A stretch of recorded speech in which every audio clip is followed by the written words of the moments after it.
Shalom Bapak Ibu Saudara, saya mendapatkan bahwa Indonesia dalam waktu 3 bulan ke depan akan mengalami banyak bencana, yaitu gunung-gunung di Indonesia akan meletus dan setelah itu akan terjadi yang namanya tsunami besar akan melanda Indonesia.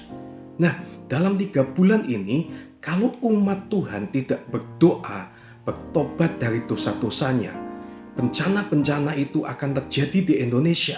Tetapi kalau umat Tuhan mau berdoa dan bertobat, bencana-bencana itu akan dilewatkan di Indonesia.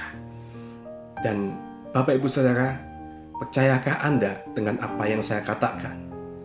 Apa yang saya katakan itu cuma prediksi asal-asalan, atau bisa saya katakan semua sebuah nubuat palsu. Dan ini kadang banyak beberapa hamba-hamba Tuhan melakukannya dengan cara memberikan sebuah prediksi-prediksi yang ada. Tetapi kalau Bapak Ibu sadari, prediksi saya pasti akan berhasil. Yang pertama, kalau memang itu terjadi yang namanya gunung meletus dan tsunami, pasti orang akan menganggap bahwa nubuatan saya benar. Tetapi kalau itu pun tidak terjadi, kan saya sudah mengatakan yang kedua, kalau umat Tuhan itu berdoa dan bertobat, pasti bencana itu tidak terjadi.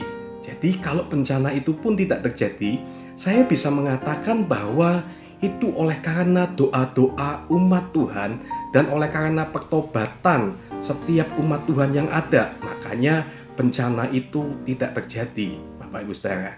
Nah, dari hal ini kalau kita ketahui, terkadang ada banyak orang-orang asal mendapat suara Tuhan, asal mendapat mimpi katanya dari Tuhan, dan dia mengatakannya itu.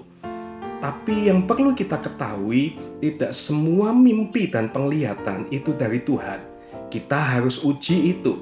Dan saat ini kita akan sama-sama belajar tentang ada beberapa hal kepalsuan-kepalsuan di dalam kekristenan. Kita akan belajar bersama-sama saat ini. Mari buka di dalam Matius pasal 24 ayat 11. Banyak nabi palsu akan muncul dan menyesatkan banyak orang. Kurangnya kepekaan rohani dan ketidakmampuan untuk menguji roh-roh seperti yang dihimbau di dalam Alkitab menimbulkan masalah yang serius. Dalam iklim rohani yang demikianlah, ajaran-ajaran yang tidak alkitabiah secara tidak kentara menyusup masuk ke dalam gereja. Alkitab mengungkapkan bahwa kepalsuan hadir berdampingan dengan kebenaran. Ada banyak aspek dari kekristenan palsu yang sudah lama dan yang akan menyatakan diri. Contoh, yang pertama, orang Kristen palsu atau pengajar-pengajar palsu. 2 Korintus 11 ayat 26. Dalam perjalananku, aku sering diancam bahaya banjir dan bahaya penyamun, bahaya dari pihak orang-orang Yahudi dan dari pihak orang-orang bukan Yahudi, bahaya di kota, bahaya di padang gurun, bahaya di tengah laut, dan bahaya dari pihak saudara-saudara palsu. Yang kedua, Injil palsu. Galatia 1 ayat 8. Tetapi sekalipun kami atau seorang malaikat dari surga yang memberitakan kepada kamu suatu Injil yang berbeda dengan Injil yang telah kami beritakan kepadamu, terkutuklah dia. 3. Tanda-tanda dan mujizat-mujizat palsu. Matius 24 ayat 24. Sebab Mesias-Mesias palsu dan nabi-nabi palsu akan muncul dan mereka akan mengadakan tanda-tanda yang dahsyat dan mujizat-mujizat, sehingga sekiranya mungkin mereka menyesatkan orang-orang pilihan juga. Yang keempat, kebenaran palsu. Roma 10 ayat 3.